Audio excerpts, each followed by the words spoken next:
AP deputy CM Pawan Kalyan కీలక వ్యాఖ్యలు చేశారు. తమిళనాడు సీఎం విజయ్తో తనను పోల్చడంపై పవన్ అసహనం వ్యక్తం చేశారు. పక్క రాష్ట్రంలో ఒకరు పార్టీ పెట్టి సీఎం అయ్యారని, నాకు కూడా చాలా మంది సలహా ఇస్తున్నారని చెప్పారు పవన్. ఊళ్ళో పెళ్లికి ఎవరో హడావిడి చేసినట్లుందన్నారు. దయచేసి పక్క రాష్ట్రం పార్టీతో జనసేనను పోల్చకండి అంటూ పవన్ మండిపడ్డారు. ఆంధ్రాలో కులం తప్ప సమైక్యత లేదంటూ సంచలన కామెంట్స్ చేశారు.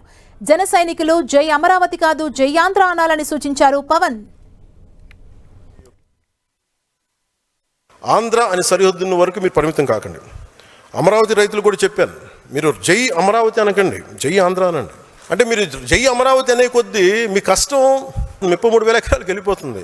మీరు జై ఆంధ్ర అన్నప్పుడు 5 కోట్ల మంది ప్రజలకు వెళ్తుంది, మీ బాధ తెలుస్తుంది. మీరు జై అమరావతి అన్నప్పుడు నాకు మనసులో కలుగుకుండదు, వీళ్ళు ఇంత పెట్టేసుకున్నాను. తర్వాత మాట్లాడటం వాళ్ళు జై ఆంధ్ర అని ప్రారంభించడం సంతోషం. ఎందుకంటే మన తెలంగాణను చూసి నేర్చుకోవాలి. సభ మాట్లాడు జై తెలంగాణతో మొదలు పెడతారు.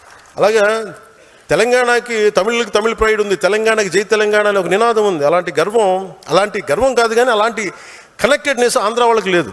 ఆంధ్రాకి ఏముంది అంటే కులం ఉందా ఏముందో తెలియదు. నాకు ఈరోజు కన్ఫ్యూషన్ నాకు ఆంధ్రాకి సంబంధించి. పక్క రాష్ట్రంలో అక్కడ ఒక పార్టీ పెట్టి విజయం సాధించి ముఖ్యమంత్రి అవ్వగానే మన ఆంధ్రప్రదేశ్లో చాలామంది మీరు కూడా అలా చేసి ఉండాల్సిందని చెప్పి నాకు తెగ మెసేజ్లు పంపిస్తూ ఉన్నారు. ఊళ్ళో పెళ్ళికి ఏదో హడావిడి ఉంటారు కదా, అంటే ఎలా ఉండదంటే మనకి సందులోనో ఒక పెళ్లి జరుగుతూ ఉంటే మన ఊళ్ళో చిన్నపిల్లలు పరిగెడుతూ ఉంటారు అటు ఇటు, వాళ్ళ ఇంట్లో పెళ్ళి అనుకున్నట్టు.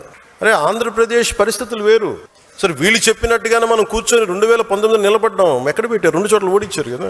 పోనీ ఎవరైనా నిలబడ్డారు ఆ రోజున నాయకులు అంటే అందరూ పారిపోయారు కదా. సో అందుకని కంపారిజన్ పెట్టకండి. మెజారిటీ బాగానే ఉంది, కానీ అక్కడక్కడ కొంచెం సమస్యలు ఉన్నాయి. ఆ సమస్యల్ని మేము ఒక కమిటీ చూసుకుంటుంది.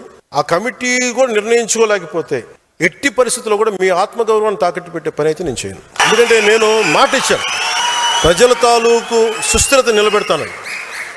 కానీ మీరు ఇబ్బంది పడి మీ ఆత్మగౌరవానికి మీరు ఇబ్బంది పడి గౌరవం లేని చోట మీరు ఇబ్బంది పడకుండా చూసే బాధ్యత నాది. ఎందుకంటే ఎందుకు నేను చెప్పగలను అనుకున్నప్పుడు, నేను మద్దతు ఇచ్చినప్పుడు చాలా త్రికరణ శుద్ధిగా ఇచ్చేస్తాను. I expect the same. ఎందుకంటే నేను నమ్మినప్పుడు నేను అంత గుండె కవాటాలు తెరిచేస్తాను, నేను నిలబడతాను. మీరు కూడా అలాగే ఉంటారు. కానీ మీరు ఇబ్బంది పడుతున్నప్పుడు ఆ బాధ నాకు తెలియదు అనుకోకండి, తెలుసు. కానీ నేనేంటంటే దాన్ని ఎంత సరిదిద్దుతాం నిలబడుతుంది.